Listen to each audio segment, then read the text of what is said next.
There's no better time to talk about this because I just finished my first draft, baby. Woo! It feels so good. It is really, really cool to have 2 books under my belt. So today I wanted to talk about first drafts. It's been incredibly hard to go from my 7th draft of TSE, my first book, back to a blank page. And now that I'm reading through my first draft and looking at it, I'm not having a panic attack. I'm doing okay, but it's rough, guys.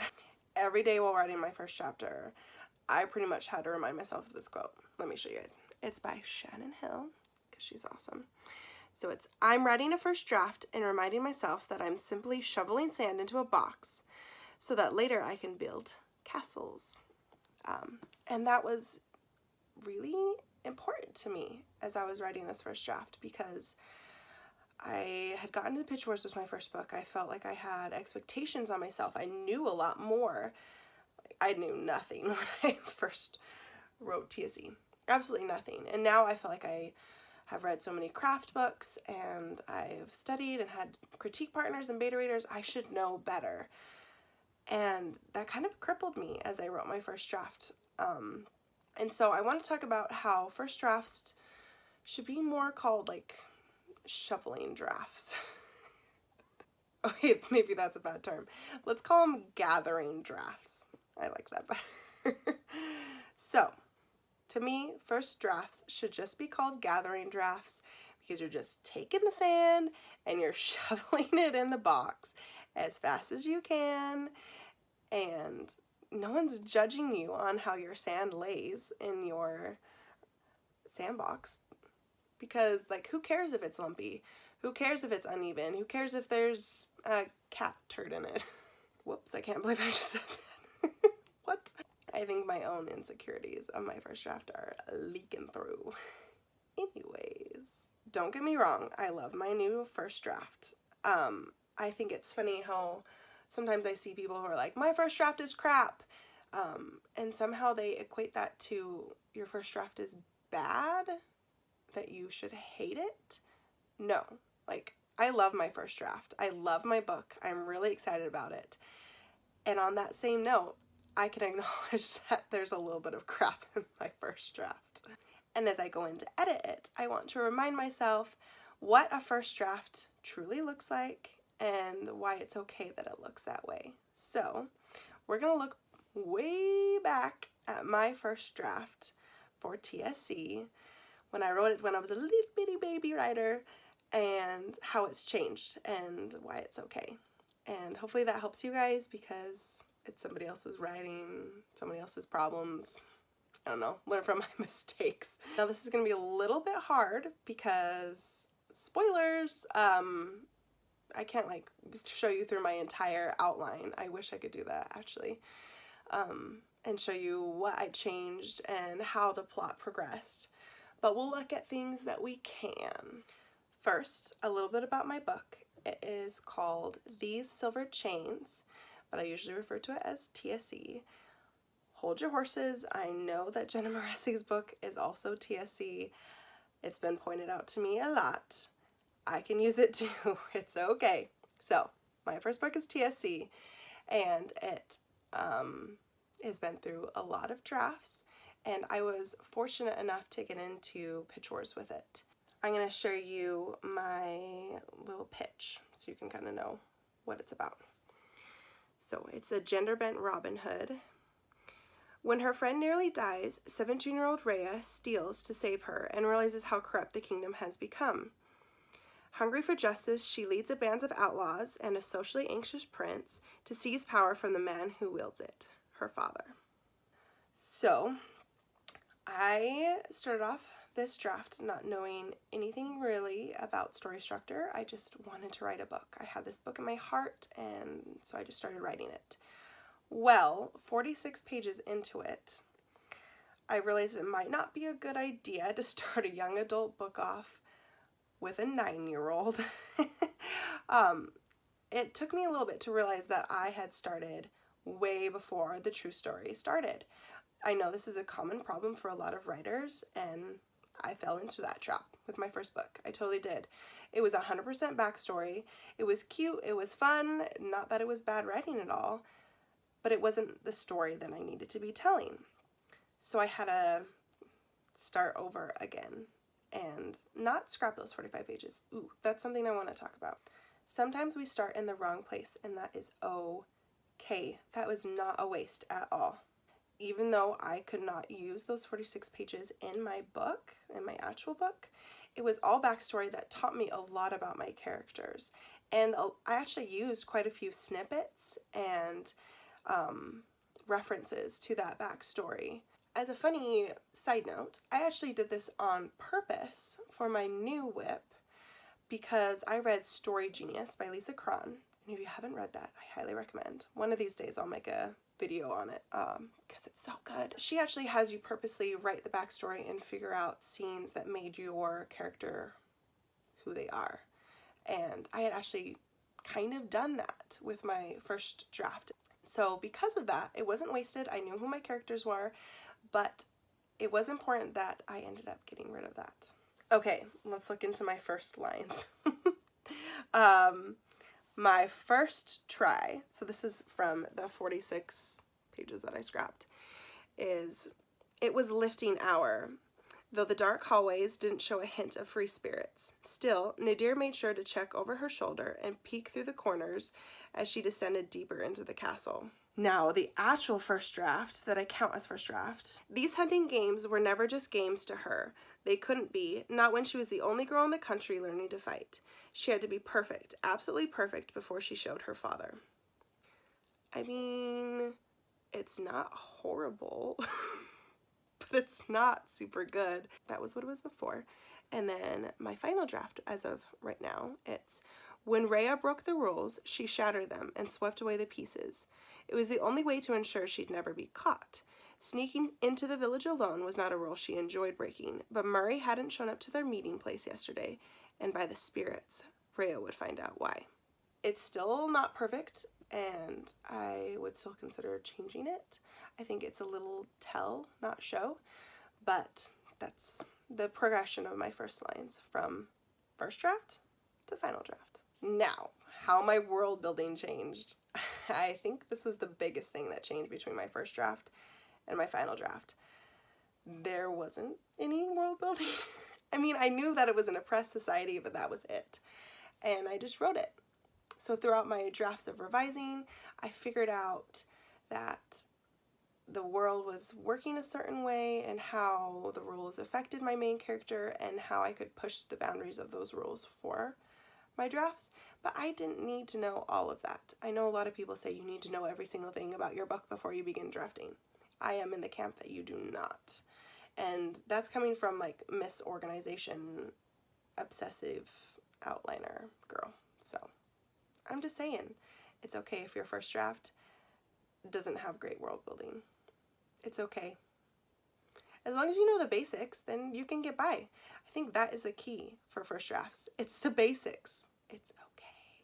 On that note, with some world building, the last quarter of my book really changed. Like really changed. As I figured out my world building, I realized I had something that was happening and it just wasn't working, and like it was okay, but it wasn't as flashy and cool of an ending as I wanted, and so I changed my world building and drastically changed the entire ending of my book.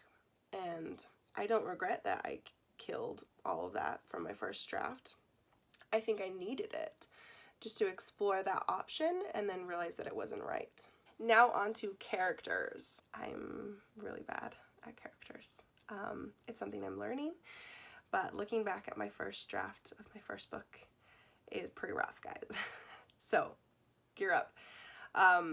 The first draft, my main character was a totally different name. I changed a ton of names. Her name used to be Nadir, and as I fleshed out the world building, I realized that name did not work with the world that I was building, and so I changed it to Rhea. And Rhea was very sassy and very angry and had a lot of issues in my first draft.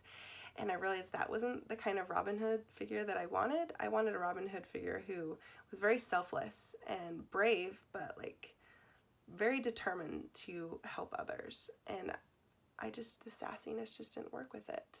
So I changed my main character, and the outlaws, oh my gosh, guys, the outlaws were so bad. They had no depth at all. They had no names. You read through my first draft and it's like in parentheses, funny guy says this, or like all my parentheses were like large guy. That was what his name was for my first draft. Or like mean girl was the first name. And I just left it at that. They didn't have anything. I would add in little parentheses, add a funny joke here from funny guy, parentheses. So they just didn't have any depth, and it took me several drafts to figure out their backstories and to pull them away from like the cliche that I had stuck them in by saying like mean girl and different things. So now my outlaw gang is still too big, but they are distinct characters, at least a few of them. We're bringing out all my issues as we talk. My love interest, his name actually was Gray in my first draft, and that didn't work with my world building either. So I changed it to Alec. Funny story. So when you control find names and you replace them, well, I kind of forgot that gray is also a color, and so I replaced all of them and didn't line edit, and I sent it to my CPs, and they were like, what's an Alec rug? And why is she walking on an Alec rug? And I was like, oh, I see what I did. My first draft also didn't have very good relationships. There's a friendship between 3 of the main characters, and it was surface level at best in my first draft. That's all I could do. I didn't understand the characters quite yet.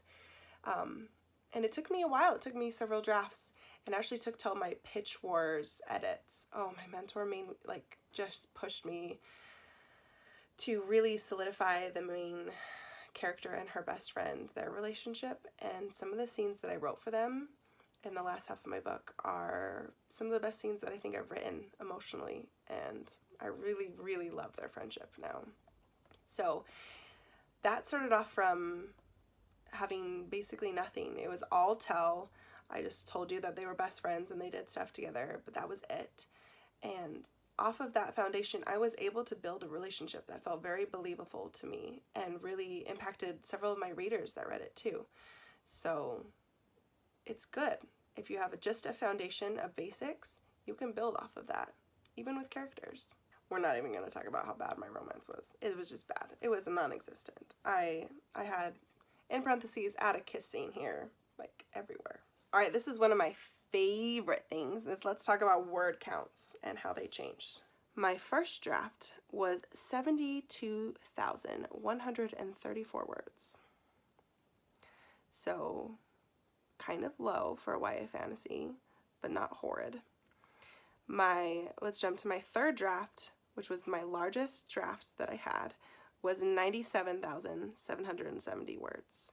And that is when I added so much world building and so much character things that I actually had a little bit too much. And so I had to tone it down. My final draft is 90,929 words. So I kind of did started off real little, added a whole ton, and then condensed it down to the basics of what I actually needed. I'm a chronic underwriter. I feel like my first drafts are more like 70,000 word outlines. That's just how I work. I just need more of an outline, the very basics, and then I can flesh it out. So if your first draft is small and you don't have a whole lot of things, it's okay. You just need the basics, and then you can build off of it, and hopefully not build off too much. Don't go crazy with the word count. All right, next I'm actually going to show you some examples. Don't judge, but I think it's important, and I'm willing to show. So, this first one is from my first draft. It is, this isn't a big spoiler because it's a Robin Hood book. You know she steals. This is from her first time stealing, and her reaction right after she stole it. It's pretty basic. It's just a foundation with my first draft. Just got the basics out of there. Now let's switch over to my final draft. This is where I dug into the emotions, and I actually dug into what I needed her as the character to feel and what I needed the readers to feel and understand how the book was moving. The most important part is the end that I added in. I really wanted to show her emotions and how this had impacted her. I feel like I did not do that at all in the first draft. But your final drafts is where you can add in those bigger details. So there's an example. All right, this is where I kind of want to do an opposite one. I'm going to show the first draft here, and feel free to freeze the frame if you need to take time to read it, because I'm not going to sit here for 5 minutes. But I went into way too much detail, and like weird detail and a lot of questions and emotions in my first draft, and just a lot of details. But for my final draft, boom, it's a lot more to the point, and I used just one line about her emotions at the end. It's the chains that threaten to drag her. And I feel like that has more impact than the whole like paragraph of emotions that I was showing in the first draft.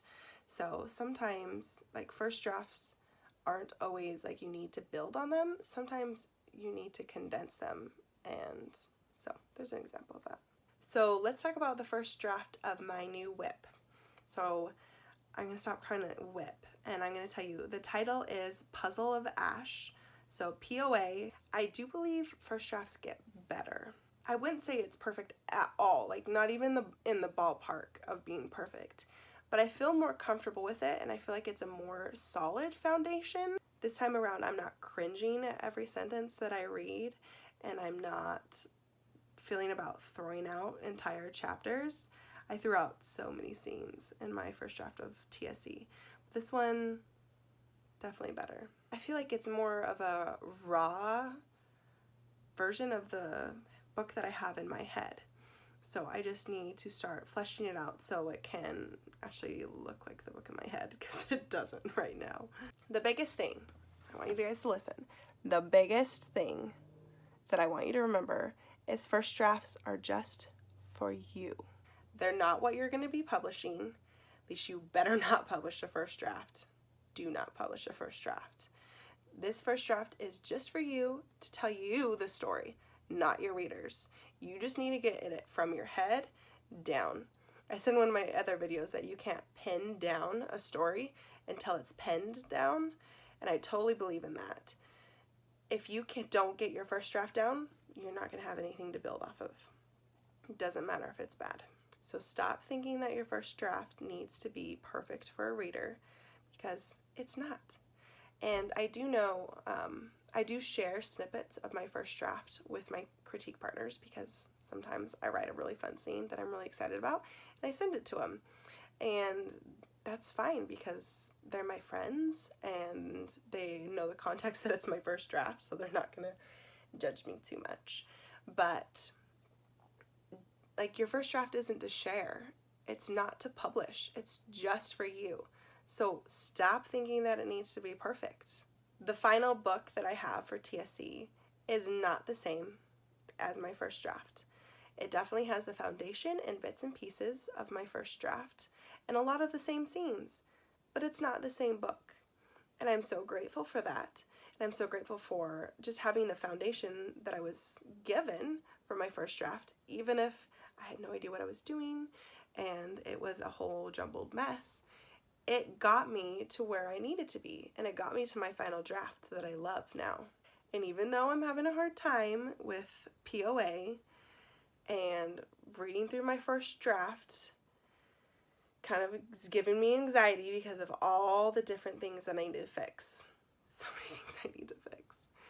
But I am really excited that I have a first draft. I have a foundation. I shoveled that sand. Guys, I worked so hard. I shoveled that sand so fast. Camp Nano really helped me. But I have all the sand at my disposal and all of the tidbits and plot twists and everything that I need now to start building the castle, and hopefully it looks a whole lot better. So that's my journey of first draft to final draft. Be okay with your first draft. It is wonderful for what it is. You told yourself a story, and now you can start working on being able to tell that story to readers where they'll understand it.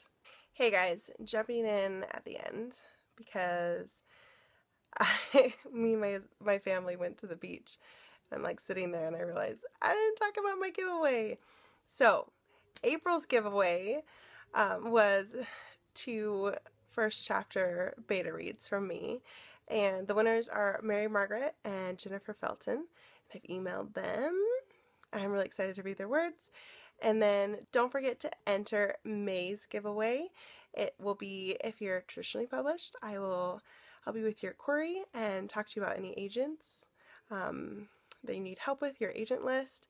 And if you are a self-publishing author, then I'll beta read your first 50 words for you. So I'm really excited, and the raffle copper link is right down below, so enter. All you have to do is comment on my videos and enter in there, and yeah, I'm really excited for this month's giveaway. I hope that was helpful, and I'll talk to you guys later. Happy writing!